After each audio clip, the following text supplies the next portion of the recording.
Sir ಮೂರ್ song ಅದ್ಭುತ ಚೆನ್ನಾಗಿ ಮೂಡ್ ಬಂದಿದೆ. ಏನೋ ಅಭಿಮಾನಿಗಳಿಗೆಲ್ಲ ನೀವ್ ಹೇಳಿದ್ರಿ ಒಳ್ಳೆ ಸಿನಿಮಾ ಕೊಡ್ತೀವಿ ಅಭಿಮಾನಿಗಳಿಗೆ ಅಂತ ಹೇಳಿದ್ರಿ.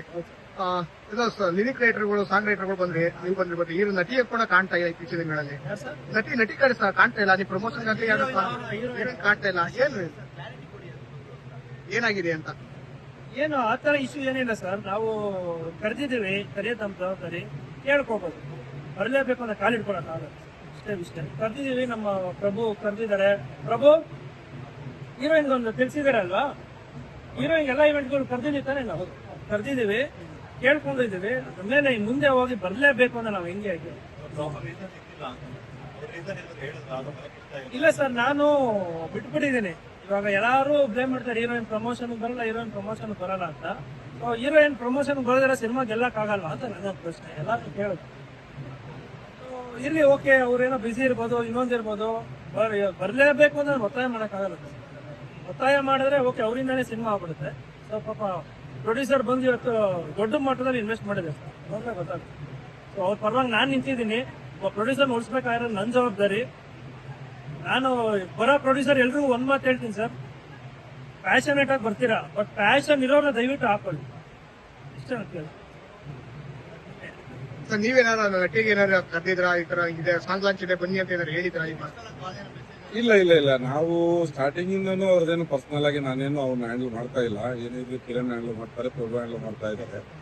ಸೊ ಇವಾಗ ನಾನು ಏನ್ ಹೇಳೋದಂದ್ರೆ, ನಿಮ್ಗೆ ಗೊತ್ತಿದೆ, ಗವರ್ಮೆಂಟ್ ಮೀಡಿಯಾಸ್ ನಿಮ್ಗೆಲ್ಲ ಗೊತ್ತಿದೆ, ಪ್ರೊಡ್ಯೂಸರ್ ಬಂದು ಈಗಿನ ಕನ್ನಡ ಇಂಡಸ್ಟ್ರಿಯಲ್ಲಿ ಬಂದು ಹೂಡಿಕೆ ಮಾಡಿ ಅದರಿಂದ ಗೆಲ್ಲೋದು ತುಂಬಾ ಕಷ್ಟ ಇದೆ. ಅಂತದ್ರಲ್ಲಿ ನಾವು ಬಂದು ಒಂದು ಏನೋ ಪ್ಯಾಷನ್ ತುಂಬಾ ಅದ್ರ ಒಂದು ಏನಂದ್ರೆ ಒಂದು ಗೆಲ್ಬೇಕು ಅಂತ ಹುಮ್ಮಸ್ಸು, ಒಂದು ಆಕ್ಟಿಂಗ್ ಬೇಕು, ಮತ್ತೊಂದು ಚಾನ್ಸ್ ಬೇಕು, ಏನೋ ಒಂದು ಮಾಡ್ಬೇಕು ಅನ್ನೋ ಬರೋರಿಗೆ ನಾವು ಸಪೋರ್ಟ್ ಮಾಡಿದಾಗ ಆ ಸಪೋರ್ಟಿವ್ ಆಗಿ ಅವರು ಸ್ಪಂದಿಸ್ಬೇಕು. ಇಲ್ಲಿ ಎಲ್ಲೋ ಒಂದ್ ಕಡೆ ನಾವೆಲ್ಲ ಪ್ರೊವೈಡ್ ಮಾಡಿದೀವಿ, ಯಾವುದೇ ರೀತಿಯ ಪ್ರೊಡಕ್ಷನ್ ಇಲ್ಲ, ಯಾವುದೇ ರೀತಿ ಕೊರತೆ ಯಾವುದೂ ಇಲ್ಲ. ಇವತ್ತಿನವರೆಗೂ ಮೇಘನಾ ಪ್ರೊಡಕ್ಷನ್ ಹೌಸ್ ಸ್ಟಾರ್ಟಿಂಗ್ ಹೆಂಗೆ ನಾವು ಮಾಡಿದ್ವೋ ಇವತ್ತಿನವರೆಗೂ ಅಂಟಿಲ್ ಸ್ಟಿಲ್ ಈ ಸಾಂಗ್ ಲಾಂಚ್ ಆಗೋವರೆಗೂ ಪ್ರತಿಯೊಂದು ನಿಮ್ಗೆ ಗೊತ್ತಿದೆ. ನೀವು ಬಂದಿದ್ದೀರಾ, ಎಲ್ಲಾ ಸಾಂಗಿಗೂ ಬಂದಿದ್ದೀರಾ, ಸಾಂಗ್ ಬಂದಿದ್ದೀರಾ, ನಾವು ಸ್ಟಾರ್ಟಿಂಗ್ ಪೂಜೆ ಮಾಡ್ಬೇಕಾದ್ರೆ ಎಲ್ಲ ಬಂದಿದ್ದೀರಾ, ಎಲ್ಲಾನು ಪ್ರೊವೈಡ್ ಮಾಡಿದೀವಿ. ಸೊ ಅವರು ಅದನ್ನ ಅರ್ಥಕೋಬೇಕು. ಪ್ರೊಡ್ಯೂಸರ್ ಬಂದು ನಮಗೆಲ್ಲ ಈ ತರ ಮಾಡ್ತಾ ಇದ್ದಾರೆ, ಒಳ್ಳೆ ನಮಗೆ ಸಾಥ್ ಕೊಡ್ತಾ ಇದ್ದಾರೆ, ಅವ್ರಿಗೆ ನಾವು ಸಪೋರ್ಟ್ ಮಾಡ್ಬೇಕು. ಸರ್ ಒಂದು ಏನೋ ಒಂದು ಕಂಪನಿ ಇರ್ಬೋದು, ಏನೋ ನಡಿಬೇಕಾರೆ ಹಾಗೂ ಏರುಪೇರು ನಡೆಯೋದು ಸಹಜ.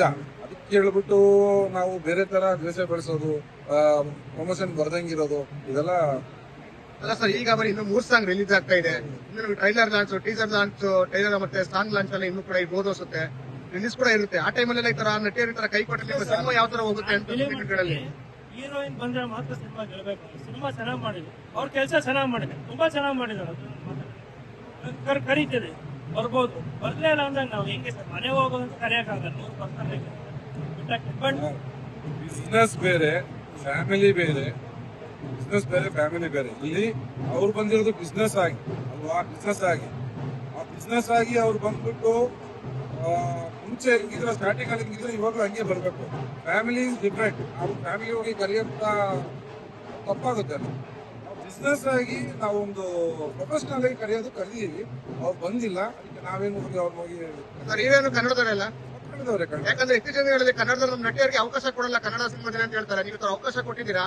ನೆಕ್ಸ್ಟ್ ಒಬ್ರು ಪ್ರೊಡ್ಯೂಸರ್ ಬಂದು ನನ್ನ ಡೇಟ್ ಕೇಳ್ಕೊಂಡು ಎಲ್ಲ ಮಾಡಿದ್ರು. ಕನ್ನಡ ಹೀರೋನ ಮಾತ್ರ ಹಾಕೊಂಬೇಡಿ. ನಾನು ಯಾಕೆ ಸರ್ ನಮ್ಮ ಕನ್ನಡದ ಒಳ್ಳೊಳ್ಳೆ ಇಲ್ಲ ಸರ್, ಈ ತರ ಇಶ್ಯೂಸ್ ಇದೆ, ನಿಮ್ಗೆ ಇಂಡಸ್ಟ್ರಿ ನನಗೆ ಹೇಳಿದ್ರು ಪರ್ಸನಲಿ. ಸರ್ ಮನ್ಸಾರೆ ಈ ಸಿನಿಮಾಗೆ ಕಥೆ ರೈಟರ್ ನಾನೇ, ಎಕ್ಸಿಕ್ಯೂಟಿವ್ ಪ್ರೊಡ್ಯೂಸರ್ ನಾನೇ ಎಲ್ಲ. ಇವಾಗ ನೀವು ಬರೋಕ್ಕಿಂತ ಮುಂಚೆ ಬಟ್ಟೆ ಹಾಕೋ ಬಂದಿದ್ದೀನಿ, ವರ್ಕರ್ ತರ ಕೆಲಸ ಮಾಡಿ.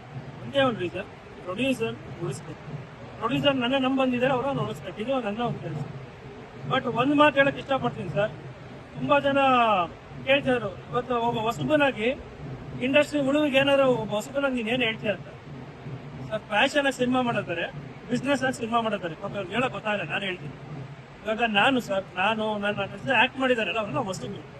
ಇವ್ರು ಯಾಕೆ ಸಿನಿಮಾ ಮಾಡಿದ್ದಾರೆ ಅಂದ್ರೆ ಅವ್ರ ಕನ್ಸು ಏನೋ ಕಾಣ್ತಾ ಇದಾರೆ, ಅವ್ರಿಗೇನೋ ಒಳ್ಳೇದಾಗ್ಲಿ ಅಂತ ಆ ಪ್ಯಾಷನ್ ಸಿನಿಮಾ ಮಾಡ್ತಾರೆ.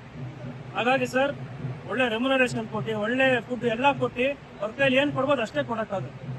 ಇವಾಗ ನಾವು ಪ್ಯಾಷನ್ ಆಗಿ ಮಾಡ್ತಾ ಇದೀವಿ ಅಂತ ನನಗೆ ಫಾರ್ಚುನರ್ ಕಳ್ಸು, ಪ್ಯಾಷನ್ ಆಗಿ ಮಾಡ್ತಾ ಇದೀವಿ ಅಂತ ನನಗೆ 25,000 ಅದು ಮಾಡಕ್ಕಾಗಲ್ಲ ಸರ್. ಅದನ್ನ ರಚಿತಾರಾಮ್ ಮಾಡ್ಬೋದು. ಯಾಕಂದ್ರೆ ಅವ್ರಿಗೆ ಎಷ್ಟೇ ಹಾಕಿದ್ರು ಅದನ್ನ ಫೋರ್ಸ್ ಅಲ್ಲಿ ಅವ್ರನ್ನ ಕರ್ಕೊಂಡ್ ಬರ್ತಾರೆ ಆ ಬಾಕ್ಸ್ ಆಫೀಸ್. ಬಿಸ್ನೆಸ್ ಇದೆ ಆ ತರ.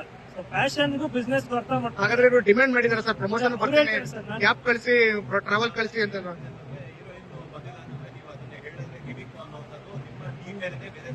ಕೊಟ್ರೆ ಆಗುತ್ತೆ. ನಾನು ನನ್ನ ಹೀರೋಯಿನ್ ಮೇಲೆ ಹೇಳ್ತಾ ಇಲ್ಲ, ನಾನು ಇನ್ ಜನರಲ್ ಈಚೆ ಕಡೆ ತುಂಬಾ ಜನ ಪ್ರೊಡ್ಯೂಸರ್ಗಳು ನನ್ಗೆ ಗೊತ್ತಿದ್ದಾರೆ. ಅವ್ರುಗಳು ಬಂದು ಇದೇ ಎಲ್ಲಾದ್ರೂ ಇದೇ ವಿಷಯ ಎಲ್ರದ್ದು ಸೇರ್ಸ್ಕೊಂಡು ಹೇಳ್ತಾರೆ. ಪ್ಯಾಷನ್ ಆಗಿ ಸಿನಿಮಾ ಮಾಡ್ಬೇಕು ಅಂತ ಹೊಸಬ್ರಿಗೆ ಅವ್ರು ಇನ್ವೆಸ್ಟ್ ಮಾಡೋದೇ ದೊಡ್ಡ ವಿಷಯ. ತುಂಬಾ ದೊಡ್ಡ ಮಟ್ಟದಲ್ಲಿ ಸಿನಿಮಾಗೆ ಇನ್ವೆಸ್ಟ್ಮೆಂಟ್ ಮಾಡಿದ್ದಾರೆ.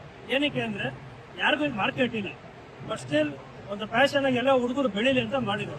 ಪ್ರಮೋಷನ್ ಡಿಮ್ಯಾಂಡ್ ಮಾಡ್ತಿದ್ದಾರೆ ಸರ್. ಪ್ರಮೋಷನ್ಗೂ ಬರ್ತೀನಿ ಎಕ್ಸ್ಪ್ಲೈನ್ ರೆಕಮೆಂಡೇಶನ್ ಕೊಡಿ ಅಂತ ಡಿಮ್ಯಾಂಡ್ ಮಾಡ್ತಿದ್ದಾರಾ? ಏನು ಆ ಥರ ಏನು ಹೇಳಿಲ್ಲ. ಏನೋ ಮದ್ವೆ ಆಗಿದ್ದಾರೆ ಅಂತ ನಿಮ್ಗೆ ಎಲ್ರೂ ಗೊತ್ತಷ್ಟೇ. ಕರೆದಿದ್ದು ನಾನು ಬರೀ ನಮ್ಮ ಹೀರೋಯಿನ್ಗೆ ಹೇಳ್ತಾ ಇಲ್ಲ, ಜನರಲ್ ಆಗಿ ಹೇಳ್ತೇನೆ. ಫ್ಯಾಷನ್ಗೂ ಬಿಸ್ನೆಸ್ಗೂ ಅರ್ಥ ಮಾಡ್ಕೊಂಡ್ರೆ ಸಿನಿಮಾ ಇಂಡಸ್ಟ್ರಿ ನಾವು ಇಲ್ಲಿ ಇದೀವಲ್ಲ ಅಲ್ಲಿ ಇರ್ತೀವಿ. ರಚಿತಾರಾಮ್ ಅವ್ರಿಗೆ ಎಷ್ಟು ಬೇಕಾದ್ರೂ ಇನ್ವೆಸ್ಟ್ ಮಾಡ್ಬೋದು. ಅವ್ರಿಗೆ 1 ಲಕ್ಷ ಪರ್ ಡೇ ರೂಮ್ ಕೊಡ್ಬೋದು. ಅವ್ರು ಕೇಳೋ ಫಾರ್ಚುನರ್ ಕೇಳಿದ್ರೆ ವೆಲ್ಫೇರ್ ಕೊಡ್ಬೋದು. ಯಾಕಂದ್ರೆ ಎಷ್ಟೇ ದುಡ್ಡು ಸ್ಪೆಂಡ್ ಮಾಡಿದ್ರು ಬರುತ್ತೆ ಸರ್. ಬಟ್ ಇಲ್ಲಿ ಹೊಸಬ್ರು ಅಂದಾಗ ಒಂದ್ ಸ್ವಲ್ಪ ಅರ್ಥ ಮಾಡ್ಕೊಂಡು ಎಲ್ಲ ತರ ಮಾಡೋದು. ನಾನು ನಮ್ಮ ಹೀರೋಯಿನ್ಗೆ ಹೇಳ್ತಾ ಇಲ್ಲ, ಜನರಲ್ ಆಗಿ ಎಲ್ರಿಗೂ ಹೇಳ್ತೇನೆ. ಇಲ್ಲ ಮೇಡಮ್, ನಾನು ನನ್ನ ಹೀರೋಯಿನ್ಗೆ ಹೇಳ್ತಾ ಇಲ್ಲ, ಕನ್ನಡ ಇಂಡಸ್ಟ್ರಿ ಹುಡುಗಿಗೆ ಹೇಳ್ತಾ ಇದ್ದೀನಿ. ನಮ್ಮ ಇಂಡಸ್ಟ್ರಿ ಮೇಡಮ್ ಇವಾಗ ಪ್ರೀತಿಯಿಂದ ಕೆಲಸ ಮಾಡಿದ್ದಾರೆ, ತುಂಬಾ ಚೆನ್ನಾಗಿ ಮಾಡಿದ್ದಾರೆ. ಬರಲೇಬೇಕು ಅಂತ ಒತ್ತಾಯ ಆಗಲ್ಲ. ಅವ್ರೊಂದು ಹೆಣ್ಣು ಮಗು ಮದುವೆ ಆಗಿದ್ದಾರೆ. ಸೊ ಹಾಗಾಗಿ ನಾವು ಇನ್ನೇನ್ ಮಾಡ್ಬೋದು, ಬನ್ನಿ ಅನ್ಬೋದು. ಬರ್ಲಿಲ್ಲ ಅಂದಾಗ ಓಕೆ ಆಯ್ತು, ನಮ್ಮ ಸಿನಿಮಾ ನಾವು ಕೇಳಿಸ್ಕೊಳ್ಳೋಣ ಆ ಪ್ರಯತ್ನ. ಅವ್ರ ಮೇಲೆ ನಾನೇನು ದ್ವೇಷ ಮಾಡ್ತಾ ಇಲ್ಲ, ದ್ವೇಷ ಮಾಡ್ತಾ ಇಲ್ಲ, ಬೇಜಾರಿಲ್ಲ, ಏನೂ ಇಲ್ಲ. ಮದುವೆ ಆಗಿದ್ದಾರೆ, ಬರ್ತಾ ಇಲ್ಲ, ಓಕೆ ನಮ್ ಕೆಲಸ. ಇವಾಗ ಅವ್ರು ಬರ್ತಾ ಇಲ್ಲ ಅಂತ ನನ್ನ ಮನೆ ಓಡೋಗ್ಬಿಡಕ್ ಆಗಲ್ಲ. ನಾನು ಪ್ರೊಡ್ಯೂಸರ್ನ ಗೆಲ್ಲಿಸ್ಬೇಕು, ಆ ನಿಟ್ಟಿನಲ್ಲಿ ನನಗೆ ಓಕೆ ಸರ್. ತುಂಬಾ ಚೆನ್ನಾಗಿ ಮಾಡಿದ್ದಾರೆ. ಹೀರೋಯಿನ್ ಸೂಪರ್ ಆಗಿ ಮಾಡಿದ್ದಾರೆ, ನೆಕ್ಸ್ಟ್ ಲೆವೆಲ್. ನಮ್ಮ ಕನ್ನಡ ಇಂಡಸ್ಟ್ರಿಯಲ್ಲಿ ಇವರು ತುಂಬಾ ದೊಡ್ಡ ಮಟ್ಟದಲ್ಲಿ ಬೆಳಿಬೇಕಾಗಿರೋಂಥ ಒಂದು ಹೀರೋಯಿನ್. ಸಿನಿಮಾ ನೋಡಿದಾಗ ನಿಮ್ಗೆ ಗೊತ್ತಾಗುತ್ತೆ. Okay thank you sir. Thank you.